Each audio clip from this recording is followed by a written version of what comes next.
Social নেটে এই শ্যামসুন্দরী মায়ের কথা আমরা অনেক শুনেছি, অনেক দেখেছি। তাই নিজেকে আর আটকাতে না পেরেই এই মায়ের কাছে চলে গেলাম সেদিন।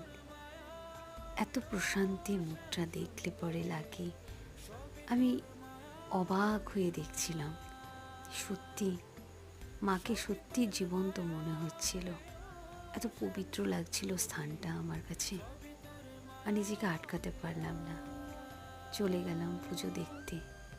যদিও খুব বেশিক্ষণ ছিলাম না, কিন্তু যেটুকু সময় ছিলাম মাকে দর্শন করে আমার সারাটা দিন খুব ভালো কেটেছে। আমি তোমাদেরকেও বলবো, একবার হলেও মাকে গিয়ে দর্শন করে এসো। দেখবে মা বারবার তোমাকে টেনে নিয়ে যাবে তার কাছে। আমাকে একজন বলেও ছিল যে তুমি আজ এসেছো, দেখবে তুমি আবার আসবে। সত্যি, জয় মা শ্যামসুন্দরী।